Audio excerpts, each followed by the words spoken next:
Of relative basicity, ठीक है। The basicity of mines, कहते हैं basicity of amines depends upon the availability of electron pair, ठीक है, इलेक्ट्रॉन का pair on the nitrogen atom and the stability of the substituted ammonium ion form, ठीक है। Basicity किस पे डिपेंड करती है कि इलेक्ट्रॉन पेयर नाइट्रोजन एटम पे and the substituted ammonium ion formed जो होता है। as such any factor that can increase the availability of electron pair nitrogen atom पे increase होते हैं और increase the stability of ammonium ion, ठीक है, relative to the parent amine will increase the basicity of means, ठीक है। basicity of means सिर्फ दो पे ही डिपेंड करती है, जितने electron pair of electron on nitrogen atom and the substituted ammonium ion formed होते हैं। अगर हमारे पास increase in the electron pair on the nitrogen atom and increase in the ammonium ion relative to the parent amine will increase the basicity of amines, ठीक है। on the other hand any factor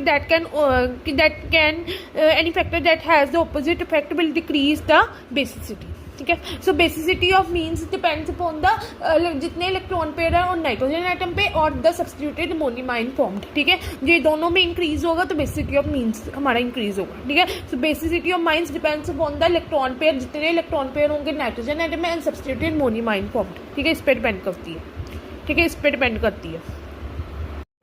उसके बाद हमारे पास है, हमने अभी तक ये पढ़ा कि basicity of amines depends upon the जितने ज़्यादा इलेक्ट्रॉन पेयर होंगे नाइट्रोजन एटम में और the substituted ammonium ion formed, उस पर हम डिपेंड करते हैं, ठीक है। पता लगा इंक्रीज किन दोनों में इंक्रीज होना, किन दोनों में, बोलो बेटा, किन दोनों में इंक्रीज होना कि हमने कहा कि basicity of amines depends upon the, किस पे डिपेंड है basicity of amines, it depends upon the electron pair of electrons और नाइट्रोजन एटम पे जितने इलेक्ट्रॉन पेयर होंगे वो और सब्सटीट्यूटेड अमोनियम आयन पे प्रेजेंट है, ठीक है। कितने पे प्रेजेंट है कि increase in the electron pair of electrons और nitrogen atom and substituted ammonium ion formed, उस पर बेसिसिटी ऑफ माइंस डिपेंड करता है, ठीक है, उस पर बेसिसिटी ऑफ माइंस डिपेंड करता है, ठीक है। ये पढ़ा हमने, ये पढ़ा। उसके बाद देखो aliphatic amines, greater the basicity of aliphatic amines as compare to ammonia, ठीक है। एलिफेटिक अमाइंस में बेसिसिटी इसकी ज़्यादा होती है as compare to ammonia, aliphatic amines में बेसिसिटी ज़्यादा होती है एज कम्पेयर टू अमोनिया, ठीक है।